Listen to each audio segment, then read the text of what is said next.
So let's talk about and welcome our next guest joining us here on the panel, Mr. Lim Ming, who is the chairman, Changi Airport Group, joining us here on stage. Please give him a bigger round of applause. And we also have Mr. Prasoon Mukherjee, Chairman, SPF India Business Committee, Vice Chairman, International Action Committee, SPF, and Vice Chairman, Southeast Asia Group of SPF. And this session will be moderated by Mr. Vinayak Chatterjee, who is the co-founder and managing trustee of the Infravision Foundation. A big round of applause, ladies and gentlemen. Let's get this session started.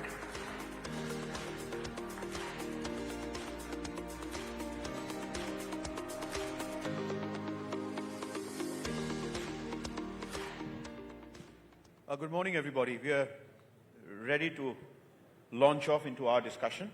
We have, I can see the screen in front of us. We have 14 minutes and right now 48 seconds to cover some important ground on infrastructure. So I'm going to do a deep dive straight away. And I'm going to go to Mr. Lim first to ask you a reasonably provocative macro question, which is that in the growth and development of Singapore as a hugely applauded nation state, which is widely recognized all over the world for its developmental success and agenda, both ports and airports were critical to the development of Singapore's economy and its positioning on the global stage. You are representing Changi Airport. For India, let me ask you a frank question. Is airports and civil aviation infrastructure critical to our growth agenda, or is it good to have? Because some people could argue that if we had to allocate resources, then a higher proportion of resources in an Indian subcontinental stature with the kind of population and economy you have should really go to railways, waterways, highways, water infrastructure, irrigation. So the question for you is, civil aviation infrastructure for India, critical for our developmental agenda or good to have? Thank you very much. First of all, happy to be here. For Singapore, the airport and obviously the port has been crucial for the development of Singapore. Over the course of the last 60 years since our independence, Singapore economy was able to grow because we were able to be connected to the rest of the world, and through a period where global trade was growing, and that allows us to in fact attract many foreign direct investments into Singapore, set up the business there, and then be connected to the rest of the world. So that's what happened to Singapore. But if you look at India, it's a big country. So over the course of the last 20 years, I think you can see civil aviation infrastructure has improved significantly. And look, if we take a view over the next 10, 20 years, I believe this will continue to improve. So if you look at it, civil aviation is important for India to be connected domestically within India, and also to be connected to important centers of commerce and centers of development in other parts of the world. So for example, we have this meeting here today. So and I believe many of you who are not based in New Delhi would have flown into New Delhi. So it's not possible for you to take a much slower mode of transport to get here. But having said that, I would say that transport, connectivity, mobility is important. Civil aviation is one part of it. I think the Minister of Rail was just here earlier.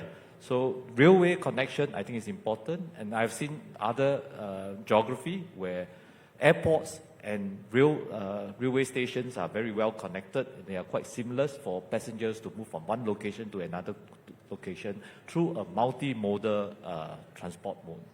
So critical. Your answer is, if I were to summarize in one word, critical, not just good to have.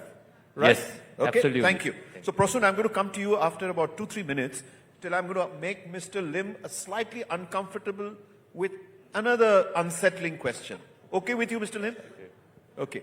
So the question is, India is on a very major journey of infrastructure build-up, and that too, the expectation that not just private capital will come into India's infrastructure development, but foreign direct investment will come in. Now let's take a look at Jewar Airport in Greater Noida. 100% FDI from Switzerland with Zurich Airport, right? Mr. Prem Vatsa from Canada investing in Bangalore Airport, right? 5 new airport clusters, as reported in the Economic Times, is coming up for bidding in the next few weeks or months, I don't know. Amritsar, Kanpur, Kangra, 1 cluster, Varanasi, Kushinagar, another cluster, Raipur, Aurangabad, 1 cluster, Bhubaneswar, Hubli, another cluster, and Trichy, Tirupati, another cluster. So another 11 airports are coming up for bidding in 5 clusters. Foreign direct investment is allowed 100%. Singapore Airlines already has a presence here with Tatas in the airlines business.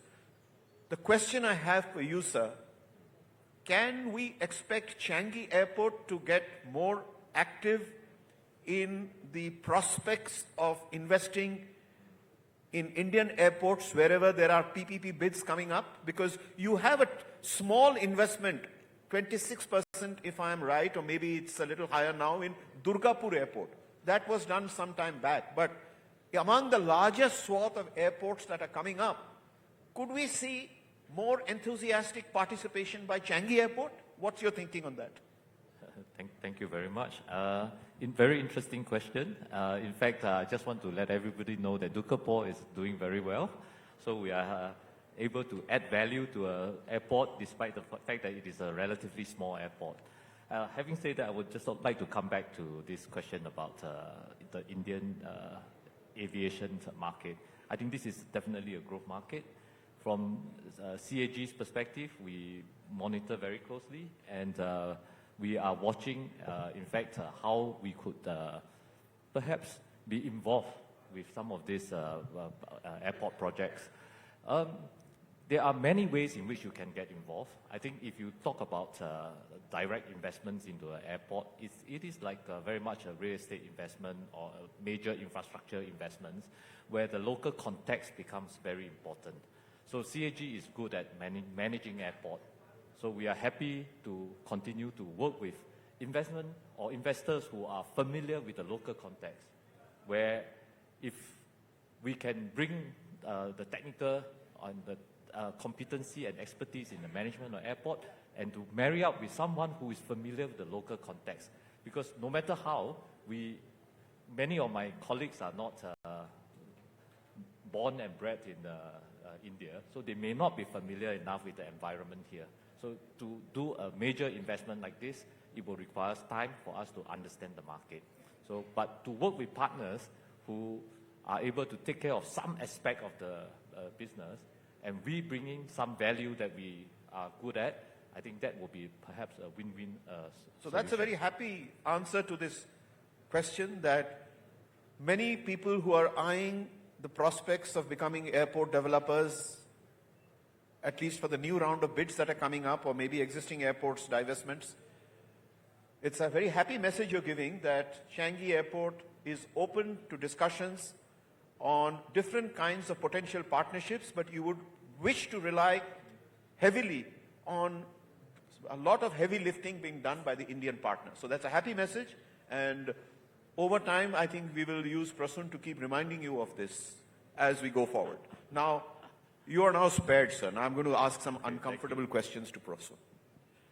Prasoon, I have now known you as an inveterate networker in the South Asia region, connecting the dots from various countries to channelize, to conceptualize projects and to channelize foreign investments into different parts of the country. Please accept my compliments for that. Now that you've accepted the compliments, the tough question is, with the friendship between, you're wearing your Singapore hat now, or you're wearing your Indonesia hat, or your... Singapore. Okay, you're wearing your Singapore hat, okay.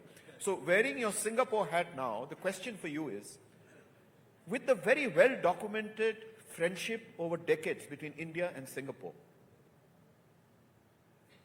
there are many, many foreign investors who have invested in India's infrastructure, right? Whether it's in ports, Dubai port, DP World, for example, is fairly big in Indian ports. as I just mentioned, in airports, you've got Zurich, you've got Prem Watsa, you've got others in airports. You've got people who have invested in India's power, whether it is a Hong Kong-based Hutchison Group with CLP, China Light and Power, or including Semba Wang, who have power assets in India, etc. Ascendas, that has built IT parks in South India, etc. These and some technical partnerships with Jurong Township and Sarbana Jurong in the old days with Chandrababu Naidu structuring Amravati Capital City project, etc., etc. These are little interventions where we have seen some smattering of Singaporean investments. But the big question for you is, and our time seems to be over, so the big question for you is, and I'll leave this one question for you. With India and Singapore friendship, has Singapore lived up to India's expectation in the nature, quantum and diversity of investments in India's infrastructure that India would expect across ports, airports, railways, metro, water? Or has Singapore underplayed its hand? That's the only one and single question I have for you. You know, I have to be very honest about this, and first of all, I must tell that if you really listened on the 12th of February budget of the Singapore Prime Minister, Singapore Prime Minister spent good amount of 15 minutes, I think somewhere between 10 to 15 minutes of time on internationalization. His main focus of the budget was internationalization and AI. So, I mean, as Singapore, we have really no option but to internationalize. Singapore has played some role. I mean, Singtel is, has invested heavily in Airtel. The investment, currently just on the Singtel's portion is around $30 billion valuation, as such. Very recently, the Singapore Airlines has taken a big stake in Air India. So I think that what I'm trying to say is that Singapore has done some, but Singapore has to do a lot. One thing also for the information of the Singaporeans, I'll just take 30 seconds to say this, that there was a time in early 90s and in 2000 when the destination of India was Singapore. Today, India's destination and the world's destination is India. So Singapore also will have to compete. Singapore will also have to compete into getting into those lucrative spaces like Singtel or PSA Port and all this. So with the effort has to be also from the Singapore end. Thank you, Prasoon. Our time's up, but your answer is very clear that with the way India is shaping up, it is natural for Singapore to play a far more proactive and energetic role. With this and the buzzer going twice, I have to only thank you, gentlemen, for your time and for the participation, and thank you to the audience. Thank you very much. Thank you. A big round of applause, ladies and gentlemen. Thank you very much.